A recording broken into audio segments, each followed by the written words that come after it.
वादे संकल्प को कौन पूरा करेगा? कलयुग को कौन भगाएगा? सतयुग को कौन लाएगा? सबको न्याय सुरक्षा रोजी रोटी की व्यवस्था बना के कौन देगा? सबको शाकाहारी कौन बनाएगा? सब जीवात्माओं को जगाकर परमात्मा से कौन मिलाएगा? और किसके पास नाम जहाज है जिस पर बैठाकर इन जीवात्माओं को इनके घर पहुंचाएगा? ये कौन करेगा? अरे भी तो हम पूछते हैं, वही करेगा कौन? करेगा वही तो अधिकारी बनेगा। क्या बिना कर्म के किसी को अधिकार मिलता है? केवल झूठा ऐलान कर दे क्या अधिकारी है? क्या लंबे समय तक अधिकार को प्राप्त करता रहेगा? ऐसा ध्यान में आपको रखना चाहिए था। उन्होंने अपनी जानकारी के लिए यानी संतों की महिमा, संतों के सत्य वचनों को सत्य का रूप देने के लिए पहले लिखे रख दिया गया कि संतों के बारे में कलयुग के जीवों को कहीं शंका न पैदा हो जाए। क्या लिखा है? संत वचन पलटत नहीं, पुनर्जात ब्रह्मांड। चाहे ब्रह्म अपनी ब्रह्मांड की रचना में तब्दीली बदलाव क्यों न करते, लेकिन संत जो कहेंगे वो करके दिखाएंगे।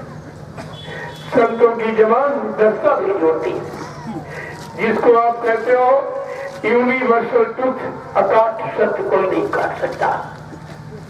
और क्या लिखा है? संत लेख पर मेघ हमारे मेटे अंग कुंग बहार के, जो ब्रह्मा ने कर्म चला दी हमारे आपके पाप पूर्ण कर्मों की लाभ पाने की और सजा पाने की। कहा संत महापुरुष सेवा के द्वारा उस ब्रह्मा के कर्म का लिखा अक्षर जिसको भाग किस्मत कहते हो उसको भी बदल देती है। इतनी बड़ी क्षमता है सृष्टि में और आप कुछ नहीं समझ पाए। अरे भाई चलो, इंसान झूठ बोला, क्या भगवान भी झूठ बोलता है? भगवान राम ने भी संतों के बारे में कहने में कसर नहीं रखी उनकी सच्चाई का। क्या कहा है कि हमारे बचन परिचय फीका, बसंत वचन पत्थर कहली का। हमारे वचनों में हेरा फेरी हो सकती, भगवान राम कह रहे। क्यों कह रहे हैं कि मैं सीमित व्यवस्था परिवर्तन के लिए आया हूँ, देशी प्रदेशी परिवर्तन के लिए। लेकिन जो संत महापुरुष विश्व परिवर्तन के लिए आएगा, विश्व परिवर्तन की आवाज लगाएगा, उसकी जबान, उसके वचन पत्थर की लकीर होगी। तुमने भगवान राम को भी झूठा कह दिया, आपने अच्छा काम कौन सा किया? क्या समय तुम्हें माफ करेगा? क्या समय से बढ़कर कोई चीज होती है? मनुष्य बनी हुई होते हैं, समय होता परवान। भिल्ल लुटी गोपिका हुई अधूरी बात।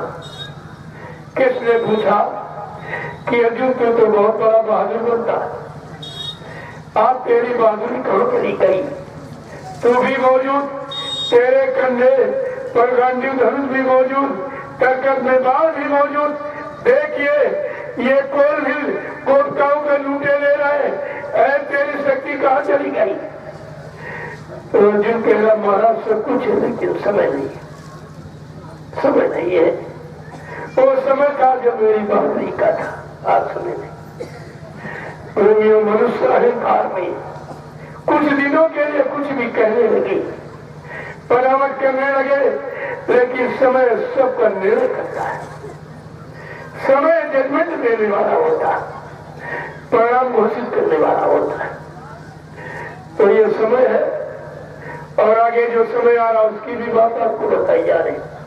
सारी सच्चाई का पर्दाफाश हो जाएगा, एक एक चीज का। कोई चीज पर्दे में रहने वाली नहीं, सब खुल के तुम्हारे सामने आके खड़ी हो जाएगी। अरे तब मान लेना हमें कोई जल्दी नहीं है। मैंने पहले कह दिया मैं मनवाने आया नहीं हूँ, मैं तो याद कराने आया हूँ। मनाने के लिए कुदरत खड़ी है पीछे। बाबा जी ने अभी कहा, अभी संत महात्मा तुमको समझा रहे, मना रहे, सब तरफ से माफी दिला रहे। अगर तुमने संत महापुरुषों के वचनों को न माना, न उन पर विश्वास किया, तो पीछे कुदरत खड़ी है, अपने एक डंडे से 20 करोड़ का वारा न्यारा कर देगी। अरे तब मान लेना, हमें कोई जल्दी नहीं, हमें मनाने की जल्दी नहीं है, लेकिन याद कराने की जल्दी जरूर है, ताकि भविष्य में कोई प्रेमी ये न कह सके कि हमको गुरु के वचन याद नहीं थे।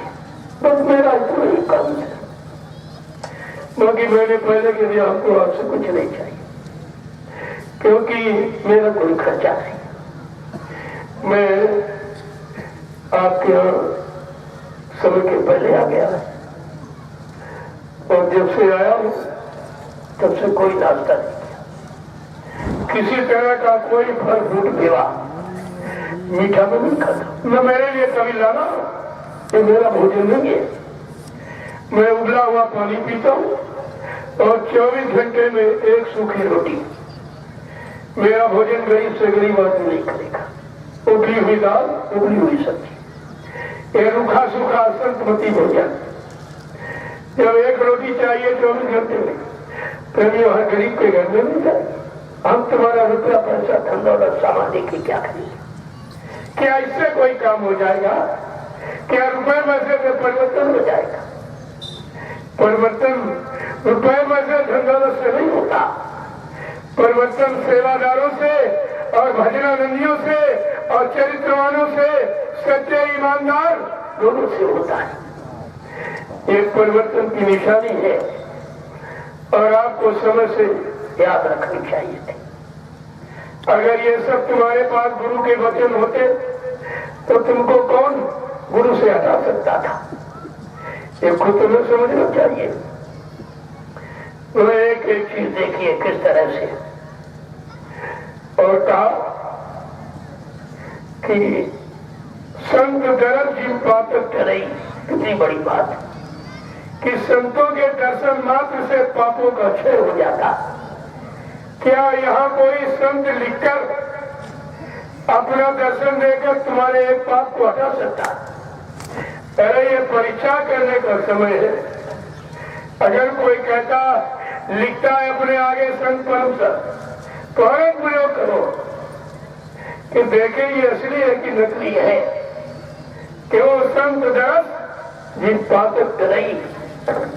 इसीलिए लिख दिया गया कि कोई नकली संत लिखकर बनकर दाढ़ी बाल रखकर गुरु का कपड़ा पहनकर कोई संत नहीं बन सकता है।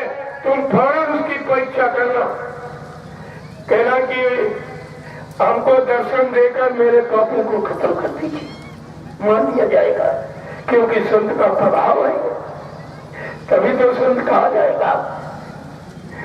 ये देखिए कितनी बड़ी चीज इसीलिए लिखी गई, कोई नकली गुरु बनकर तुम्हें ठग नहीं सकता, बल्कि वो अपने आप को खुद ठगा रहा है, खुद बिल्कुल की तैयारी कर रहा है, तुम्हें कोई नहीं ठग सकता। हाँ, ये जरूर तुम्हारा बेशकीमती समय खराब कर सकता, ये तो जरूर हो सकता। एक एक वचन देखिए कैसा लिखा है, और गुरु ने कितने अनुभव कराए आपको। जब तुम मथुरा जाते थे, लाइन में दर्शन करते, गुरु जैसे तुम्हारे सिर पे हाथ रखता था, एकदम शांति, शंका संदेह सब समाप्त हो जाता। ये प्रभाव है बरद हस्त का, तो हाथ नहीं बरद हस्त है। तो क्या उनसे कहो जो कहते हमको अधिकार मिल गया, हमको वसीयत कर गए, हमको ये कर गए, वो कर गए, कहते सब ठीक, तुम मेरे सिर पे हाथ रख दीजिए, अगर गुरु वाला लाभ हमको मिलने लगेगा तो मैं मान लूंगा तुम सच्चे हो। परीक्षा तुरंत करो। दूसरा वो गुरु ने क्या कराया, जब गुरु के हाथ में तुम सेवा पकड़ाते थे तो क्या कहते, बच्चा तुम्हारा परमार्थी भाग बढ़ा दूंगा, तुम्हारे पाप कर्मों में माफी करा दूंगा। उनसे कहो कि सेवा लेकर क्या तुम गुरु वाला काम कर सकते हो, सेवा दे देना। सेवा मना नहीं की जाती, लेकिन सेवा जिस काम के लिए गुरु को देते थे, क्या गुरु वाला काम ये कोई कर सकता है? अगर कर दे तो ठीक है, पर तभी तो माना जाएगा। जब कोई समकक्षी होगा तभी उसको मान्यता मिलेगी। ऐसे कहने और लिखने और प्रचार करने से मान्यता नहीं मिलती। ये सब आपको ध्यान में रखना चाहिए। तीसरा अनुभव तुम्हारे पास क्या? जब इलायची दाना पेठा बतासा लेकर लाइन में खड़े हो जाते, गुरु जी ऐसे स्पर्श करके प्रसाद बना देते, तो प्रसाद तुम्हारी तमाम बीमारी, महामारी, लड़ाई झगड़ा, तकलीफ, दुर्घटना में काम आता था। तो उनसे कहो, अगर तुमको गुरु पावर दे गए, अधिकार दे गए, तो ये प्रसाद बना दीजिए। और जिन जिन यानी कामों में गुरु का बनाया प्रसाद काम आता था, अगर तुम्हारा बनाया प्रसाद काम आने लगेगा, मैं तुमको उसी दिन से गुरु मान लूंगा। इसमें शंका की निंदा की क्या बात है? ये तो हकीकत है। और इसीलिए तुमको अनुभव गुरु ने कराए थे।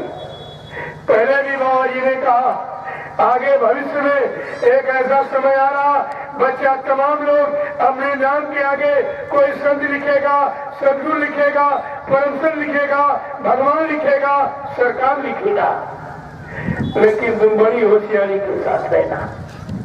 ये अनुभव मैंने इसलिए करा, इनका प्रयोग करना, तुम्हारी समझ में सब आ जाएंगे असली क्या नकली। कोई नहीं सीख सकता। अरे सांझ पर कोई आंख नहीं आने वाली। जैसे सूरज को बादल लंबे समय तक ढक नहीं सकता, पूर्ण अधिकार बादल इस पर नहीं जमा सकता। जब तेज हवाएं चलेगी, बादलों का पता नहीं चलेगा कहाँ चलेगी। ऐसे जब सत्यता की तेज हवाएं चलेगी और ये मतलब यानी संत सूरज जब तुम्हारे सबके सामने आके खड़ा हो जाएगा, तुम्हारे पहचानने वाली आंख खुल जाएगी, तो ये चिमौलू और चमगादड़ कहाँ छिपेंगे? आपको ये सब याद रखना चाहिए था। ये सारी चीजें तुम्हारे लिए रखी गई थी, पहले से लिखा, पहले से समझा बुझाकर। और संत गोस्वामी जी महाराज ने भी उत्तरकांड में 500 वर्ष पहले से आपको सूचना दे रहे कि संत कौन होता है, संत का काम क्या होता है। काम पर ही नाम रखा जाता है, बगैर काम के नाम रख दोगे तो झूठा सिद्ध हो जाएगा। अगर गोस्वामी जी के वचन ही आप याद रखें कि संतों के लक्षण, संतों की पहचान किस तरह से करोगे, नहीं तो ये सब तुमको नकली बन करके लूट लेंगे, धोखा दे देंगे और तुम्हारा कीमती समय खराब कर देंगे। गोस्वामी जी के वचनों को जो उत्तरकांड में लिखा, आपने पढ़ा उसको, अगर यही पढ़ लेते तुम्हारा यही से काम हो जाता। क्या लिखा उन्होंने कि संत की पहचान क्या है, संत के लक्षण क्या है। क्या लिखा कि संत सहाय दुख पर हित लागी, और पर दुख है तू असंत अभागी। पहला लक्षण दिया। पहला लक्षण क्या है संत का? संत दूसरे के दुख को अपने ऊपर ले लेते, सबको सुख देते हैं और सबका दुख अपने ऊपर ले लेते। ये संत का पहला लक्षण है। दूसरा क्या है कि भूल जतारू सब संत कृपाला, और परहित है ये दुख विपत्ति विशाला। भूमाने पृथ्वी रजवाने धूल, जैसे पृथ्वी को पैरों से कुचल कुचल कर अपमानित करके तुम धूल बना देते हो। और इस पृथ्वी पर कितने बुरे पाप कर्म करते हो, कितनी गंदगी फैलाते हो रातों की। लेकिन ये धरती माँ कभी बदले की भावना नहीं रखती। प्रेमियों, ये संत का दूसरा लक्षण है। संत की चाहे निंदा करो, चाहे स्तुति करो, आरती करो, लेकिन संत बदले की भावना नहीं रखते। क्यों? परहित लागित हरि नर देहि, दूसरे के हित, दूसरे का भला, दूसरे का स्वार्थ हो जाए, इसके लिए संत मानव कंगाल करते हैं। इतनी बड़ी चीज तुम्हारे लिए। तीसरा लक्षण क्या लिखा गोस्वामी महाराज ने कि संत उदाए इस संतत सुखकारी और विश्व सुखी जिम इंदु तमारी। इंदु माने चंद्रमा, तमारी माने सूरज। जैसे सूरज चांद के निकलते ये प्रकट प्रफुल्लित हो जाती है, ऐसे संत सदगुरु के आगमन पर ये जीवात्माएं प्रफुल्लित खुशी हो जाती। अब हमको अपने घर जाने का अवसर मौका मिलेगा, मेरा घरवाला मुझको लेने के लिए आ गया। देखो कितना साफ वर्णन लिखा। और कहा संतों की उपमा कैसे करोगे आप? वैसे यहाँ उपमा है नहीं, लेकिन जीवों को समझाने के लिए कुछ न कुछ मिलता जुलता प्रमाण रखना पड़ता है। क्या लिखा गोस्वामी जी ने कि संत बिटाप सरिता गिरिधरानी और परहित लागी सबन की करनी। पिता माने वृक्ष, सरिता माने नदी, गिर माने पहाड़, धरनी माने पृथ्वी, ये पांचों मिलकर केवल शारीरिक सुख प्रदान कर सकती है, लेकिन संत शारीरिक लाभ और आत्मा का उद्धार दोनों काम करता है। इसलिए प्रेमियों संत की कोई उपमा नहीं है। जैसे लोगों ने पारसमणि से गुरु की उपमा की है कि पारसमणि कितना गंदा लोहा, ले आओ स्पर्श करते ही उसको सोना बना देता है। लेकिन पारस लोहे को सोना बना सकता, लेकिन पारस नहीं बना सकता। गुरु के क्या लिखा गुरु के लिए? गुरु कर ले आप समान। गुरु अपने समान इस जीवात्मा को जब तक संत रूप नहीं दे देंगे, कर्मों के भार को नहीं उतार देंगे, तब तक ये जीवात्मा अपने घर नहीं जा सकती। कहते गुरु कर ले आप समान, अपने समान बना देते। इनकी कोई उपमा नहीं है। इसलिए कबीर साहब ने गुरु के लिए क्या कहा? पृथ्वी को कागज करूं, तरवर कलम बनाए, समुद्र को स्याही करूं, लेकिन गुरु गुण लिखा न जाए। गुरु के उस गुण को जो जीवात्मा को जगाना, परमात्मा से मिलाना, पाप कर्मों में सेवा के द्वारा माफी करा देना, कर्म कर्जे को उतार देना, जीवात्मा को घर पहुंचा देना। कहा इसलिए इसकी कोई उपमा नहीं। ये गुरु की कि संपूर्ण भूमंडल को कागज बना दिया जाए, जितना जलाशय है इसकी स्याही बना दी जाए, जितने पेड़ पौधे इनकी कलम बना दी जाए, लेकिन गुण गुण लिखा न जाए। गुरु के गुण को लिखा नहीं जा सकता। इसीलिए कहा गया है अकथनीय है, अवर्णनीय है, अनिवचनीय है। और न तो वाणी का विषय है, न कलम स्याही कागज का विषय, अनुभव गंभीर है। जो अनुभव में आएगा तब तो कुछ समझ पा सकोगे, ऐसे कुछ नहीं जान सकते। देखो कितना सबको देखा तुम्हारे। चौथा लक्षण क्या बताया संत का कि संत है नवनीति समाना और कहा कभी ने पर कहा न जाना। कहते संतों का हृदय नवनीत वाले मक्खन के समान ठंडा, एकदम निष्काम रहित, कोई कामना नहीं, कोई वासना नहीं, कोई इच्छा नहीं, कोई विलासा नहीं। देखो लेकिन प्रेमियों ये भी महिमा कमजोर है, क्योंकि मक्खन को जब अग्नि का सहयोग मिलेगा तब पिघलता। बिना अग्नि के सहयोग से मक्खन नहीं पिघलता। लेकिन संत जीवों के दुख को देखकर ही पिघल जाती है। इनकी कोई उपमा यहाँ नहीं है। जब कोई उपमा नहीं है, कोई लेख नहीं, लेखनी नहीं, तो फिर तुम जान क्या सकते हो? ये तो कबीर साहब ने गुरु की महिमा, और तुमको तो सदगुरु मिले। तुम्हारा तो भविष्य कितना उज्जवल, तुम्हारा भाग्य कितना अच्छा सुंदर, लेकिन तुमने अपने भाग में आग लगा दिया, क्योंकि सदगुरु दयाल को समझ नहीं पाए, उनको जान नहीं, पहचान नहीं पाए। सब धोखा, ये छोटा मोटा धोखा था, इसने तुम्हारे जीवन में आग लगा दिया। मानव जीवन एक अवसर, चांस, मौका है। 4,84 लाख योनिया, जिनमें 83,99,999 योनिया जब भोग के आप आए और जीवात्मा मन के साथ लगी रही, हर शरीर में मन भोगों में पड़ा रहा, जीवात्मा बराबर प्रार्थना करती रही, एक बार मन हमको मनुष्य शरीर का सौभाग्य दे दीजिए, क्योंकि मानव तन में जब जीवात्मा आएगी तभी उसको अपने घर जाने का अवसर मिलेगा। हाथी, ऊंट, घोड़े, बड़े मोटे चौड़े शरीर, लेकिन उसमें जीवात्मा को जगने का, घर जाने का अवसर नहीं। क्यों?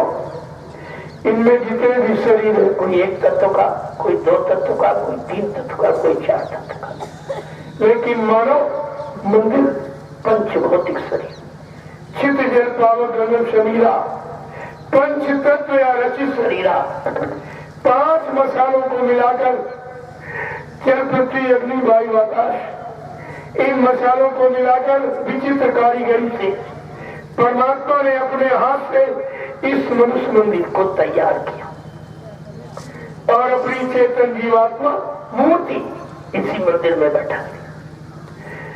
प्रेमियों, अगर मंदिर से मूर्ति हटा लो तो कोई पूजा करने जाएगा? चाहे करोड़ों रुपए का मंदिर हो, मंदिर की पूजा नहीं होती, मूर्ति की पूजा होती। ऐसे शरीर की पूजा नहीं होती है, चेतन जीवात्मा की पूजा। जिस महात्मा ने अपनी जीवात्मा को जगा लिया, परमात्मा से मिला लिया, उसी की पूजा होती है।